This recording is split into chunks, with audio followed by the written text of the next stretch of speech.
성서의 기구 속에 나타난 구원 17번째 날입니다. 오늘은 우리의 몸된 성전에 대해서 말씀드리겠습니다. 먼저 건강에 대해서 잠깐 말씀드리겠습니다. 오늘은 미토콘드리아에 대해서 말씀을 드리겠습니다. 미토콘드리아는 세포 한 개 속에 100개에서 3000개가 있다고 합니다.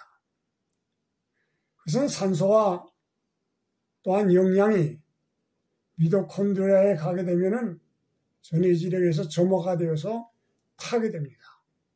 그러면 열과 전기와 에너지가 생산되는 공장이 바로 미토콘드리아입니다. 그 미토콘드리아에서 이것이 점화되지 아니하면 우리가 힘이 없고 또한 손발이 차고 또한 몸은 노곤해지는 것입니다. 그런 거로 우리가 충분히 영양을 공급하지 아니하고 호흡을 충분히 하지 아니하고 활동하지 아니하면 우리의 몸에서 에너지도 필요 없고 전기도 필요 없고 열도 필요 없기 때문에 미토콘드리아의 숫자가 적어집니다. 그 공장이 폐쇄되는 것입니다. 그런 거로 우리의 손발이 차거나 노곤하거나 힘이 없을 때 우리의 몸 속에 있는 미토콘드리아의 숫자가 적어지지 않을까 하는 생각을 가지고 염려하고 그 미토콘드리아 숫자를 증가시키게 되길 바랍니다. 그래야 우리의 몸이 건강해서 우리가 맡은 바 일들을 잘 이행할 수 있을 것입니다. 오늘은 우리의 몸된 성전에 대해서 말씀드리겠습니다. 사도 바울은 고린도서 6장 19절로 20절에 이렇게 말씀하셨습니다. 너희 몸 너희가 하나님께로부터 받은 바 성령의 전주를 알지 못하느냐? 너희는 너희 것이 아니라 값으로 산 것이 되었으니 그런즉 너희 몸으로 하나님께 영광을 돌리라. 우리가 우리의 몸된 성전을 잘 건축해서 하나님께 영광을 돌리라고 했습니다. 어떻게 우리의 몸된 성전을 잘 건축하느냐?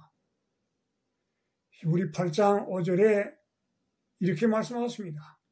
모세가 장막을 지을 때 산에서 보여신 본을 쫓아서 지었다고 그랬습니다. 사도 베드로는 베드로전서 2장 21절로 24절에 본이란 이렇게 말씀하십니다. 너희를 위하여 고난을 받으사 너에게 본을 끼쳐 그 자취를 따라오게 하신 것이라. 고난에 본을 주었다고 그랬습니다. 예수께서 이 땅에 태어날 때 그는 천의 몸에서 태어났습니다.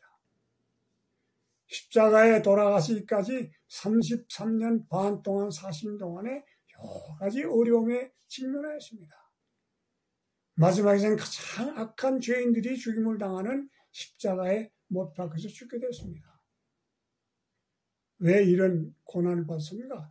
그는 성전의 그 모든 기구들의 표상하는 의미를 성취하기 위함이었습니다. 그 성전을 지을 때 예수께서는 그 몸된 성전을 짓기 위해서 고난을 받으셨다고 그랬습니다. 그러므로 우리도 우리의 몸을 가지고 아름다운 성전을 건축하기 위해서는 고난이 필요하다고 했습니다. 우리의 품성도 그처럼 성령 안에서 하나님의 거하실 초소가 되기 위해서 우리의 몸된 성전을 짓는데 무엇을 쫓아서 지어야 하느냐? 고난의 본을 쫓아서 지어야 한다고 했습니다. 우리가 하나님의 백성으로서 주님께서 걸어가신 그 고난의 길을 걸을 때 우리의 몸된 성전이 아름답게 건축될 것입니다. 솔로몬이 성전을 지을 때 장면을 열왕기상 6장 7절에 이렇게 말씀하셨습니다. 솔로몬이 성전을 건축할 때 돌 뜨는 거에서 치석하고 가져다가 건축하였으므로 건축한 동안에는 그 성전 안에서 방망이나 도끼나 철 연장 소리가 들리지 아니했다고 그랬습니다. 왜냐하면 그 채석장에서 다 닦고 갈고 또한 잘라서 아름답게 치석된 것을 갖다가 성전에 지었기 때문입니다. 선지자는 이렇게 말씀하십니다. 모든 돌은 예루살렘으로 옮겨오기 전에 잘리고 닦이고 검사를 받아서 성전의 제자리에 갖다가 꼭꼭 맞추었다. 그래야 모두 운반되어 제자리에 놓을 때 웅장하고 아름다운 성전이 되었다. 이 건물은 모든 나라와 방언과 백성과 귀천과 빈부와 유식 무식을 가리지 않고 모든 계급으로부터 모인 재료들로 구성된 하나님의 영적인 성전을 표상한다. 이들은 망치와 끌로 다듬어서 맞추어질 죽은 물질이 아니다. 그들은 하나님의 말씀인 진리로 세상에서 쪼아지고 잘라져서 나온 돌들이다. 그리하여 건축가이신 주께서 자르고 닦아서 적소에 맞추게 되었다. 이 성전이 완성되었을 때 하늘의 천사들이 찬양의 표적이 되었다. 이 성전을 계획하시고 건축하시고 만드신 분은 하나님이시다. 아무라도 세상에서 사는 동안에 매를 맞고 갈리고 깎이고 당하는 고통을 필요 없는 것으로 생각하여서는 안 된다.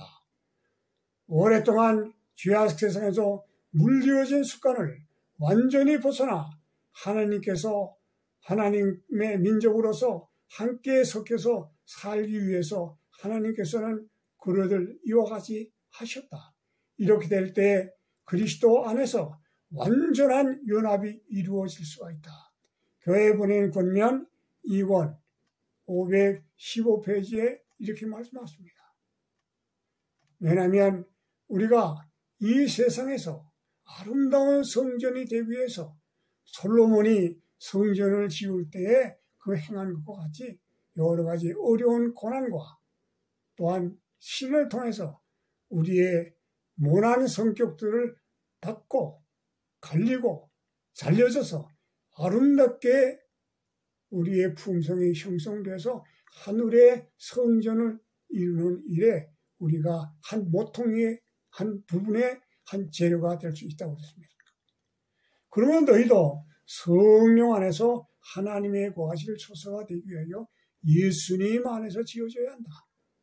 우리가 이 성전을 지으려고 하면은 그리스도를 통해서 그리스도께서 걸어가신 그 본을 쫓아보면서 우리가 따라가서 우리의 그 모난 성품들을 완전히 제거해서 아름다운 성전을 만들어야 되겠습니다. 그러면 이렇게 되기 위해서는 성령의 지도를 받아야 합니다. 고린도서 3장 16절로 17절에 이렇게 말씀하십니다. 너희가 하나님의 전인 것과 하나님의 성령이 너희 안에 거하신 것을 알지 못하느냐. 누구든지 하나님의 성전을 더럽히면 하나님이 그 사람을 멸하시리라. 하나님의 성전을 거룩하니 너희도 거룩할지니라. 그런 거로 우리의 몸된 성전을 거룩히 지어줘야 한다고 그랬습니다. 거룩히 지은 다음에 보존되어야 합니다. 이렇게 되기 위해서는 우리가 성령의 도우심을 받아야 합니다. 보혜사곧 아버지께서 내 이름으로 보내실 성령구가 너에게 모든 것을 가르쳐 주시고 내가 너에게 말하는 것을 생각나게 하시라. 요한복음 14장 26절에 있는 말씀입니다. 성전을 짓는 일에도 성령의 가르침을 받아야 하고 우리 성전을 보존하는 일에도 성령의 도우심을 받아야 한다고 했습니다. 하나님의 영이 우리를 진리로 깨닫게 하지 않는 한 우리의 품성은 변할 수가 없다고 그랬습니다. 성령이 우리의 마음을 밝혀주지 않는 한 사람들은 진리와 오류를 분간할 수가 없어서 사단의 유혹을 받을 수밖에 없다고 그랬습니다. 신물교원 411페이지에 있는 말씀입니다. 그리스도께서는 하나님의 교회의 기초가 되시고 건축자가 되십니다. 사도 바울은 그리스도께서 영적인 성전의 모퉁이 돌이 되셨다고 그랬습니다. 그래서 서로 연결하게 되었다고 그랬습니다. 이렇게 해서 성전이 이루어졌다고 그랬습니다. 너희도 성령 안에서 하나님의 거하실 초소가 되기 위해서 우리가 연결되어서 지어져야 한다는 말입니다. 우리의 몸된 성전을 이루기 위해서는 성령의 도우심을 받지 않고는 우리가 아름답게 건축할 수가 없습니다. 이 성전이란 무엇이냐? 성소제도란 죄된 인간이 죄가 없으신 하나님 앞으로 나가는 길을 계단적으로 설명해 놓은 것이 성소제도입니다. 우리가 하나님 앞으로 나가고 우리의 그 죄악된 세상에 살던 우리가 거룩하신 하나님 앞으로 나아가는 것을 계단적으로 설명해 놓은 것이 성소제도라 그런 말입니다. 우리가 그리스도의 품성을 이루어야 하는데 이와 같은 품성을 이루기 위해서는 이 세상에서 사는 동안 짧은 세상에 사는 동안에 이루어져야 합니다. 그리스도께서 당신의 계명을 지키는 자들을 위해서 준비하신 하늘집에 들어가기 위해서 우리의 품성을 아름답게 형성해야 되는데 이 세상에서 사는 동안뿐이라고 신물교원 319페이지에 말씀하십니다. 우리의 품성이 아름답고 또 아름다운 성전이 되고 우리의 성전 몸된 성전에 하나님의 성령이 거하게 되고 하나님을 만날 수 있도록 우리가 준비하기 위해서는 이 세상에서 짧은 세상에서 사는 동안에 해야만 된다. 그런 말입니다. 그러므로 우리의 품성을 아름답게 형성하는 일에 우리가 성령의 도우심을 받아야 합니다. 주께서 이 땅에 곧 오실 것입니다. 베드로서 3장 10절에 보면 주의 날이 도적과 같이 오리니 그날에 하늘이 큰 소리에 떠나가고 체질이 뜨거운 불에 풀어지고 땅과 그 가운데 있는 모든 것이 다 드러날 것이라고 그랬습니다. 천년이 참에 사단이 그 옥에서 놓이고 땅의 백성들을 모아 싸움을 붙이니 구수가 바다의 모래와 같으리라. 성도들의 진과 사랑하시는 성을 들으며 하늘에서 불이 내려와서 저희를 사르고 저를 미혹하던 마귀와 또한 거기에 짐승과 거짓 선지자들도 다 이 불에 타게 된다고 했습니다. 불과 유황이 하늘에서 내려옵니다. 또한 땅이 깨어진 틈을 통해서 맹렬한 화염이 터져나갈 것입니다. 이때 이 지구는, 이 땅은, 체질은 뜨거운 불에 풀무불과 같이 되어버리고 말 것입니다. 극렬히 타는 풀무불에 이 모든 것은 다 타버리게 될 것입니다. 이날의 아기들은 그들이 행한 대로 보응을 받습니다. 어떤 자들은 순식간에 생명이 끊어지지만 어떤 자들은 여러 날 동안 불과 유황의 고난을 받는다고 그랬습니다. 사단과 그를 따르던 자들은 죄 지은 사람들이 다 죽을지라도 그들은 살아서 고통을 당한다고 그랬습니다. 정결케 하는 유황불로 죄악의 뿌리와 가지까지 완전히 소멸되어 율법이 말한 형벌이 완전히 집행될 때 또 이 공의가 확실히 드러나게 될 때 여호와의 공로가 이 세상에서 그 심판의 표준이 되어서 그것이 이루어질 때 그 장면을 하늘에서 보고 천사들은 기뻐한다고 그랬습니다. 영원한 불에 사단과 그에 따르던 자들 다 짓눌릴 것이고 악인들도 다 짓눌릴 것입니다. 영원한 불과 유황불에 사로버리고 말아서 그 흔적이 없어질 것입니다.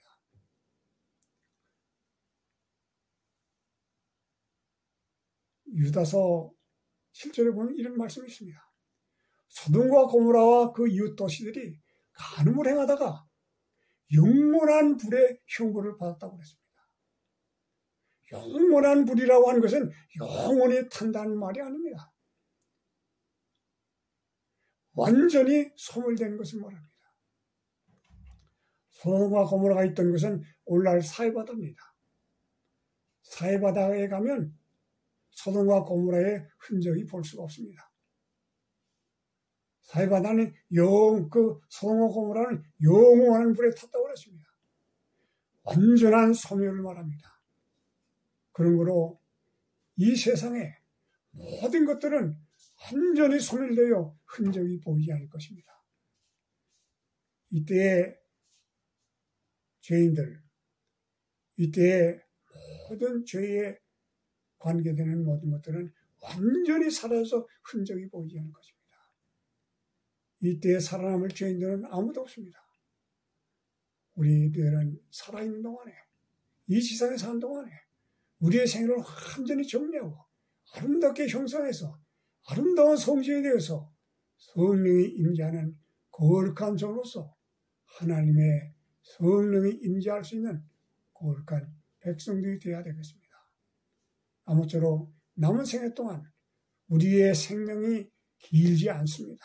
짧은 기간 동안 우리의 마음을 완전히 준비하고 또한 우리의 마음을 정결케 해서 성령에 임재하고 하나님의 법을 우리의 육배에 사회에서 그대로 실천함으로 언젠가 우리 주님께서 이 땅에 오실 때 다 같이 구원받는 하나님의 백성들이 되도록 우리 모두가 노력하시기를 간절히 바랍니다. 고맙습니다.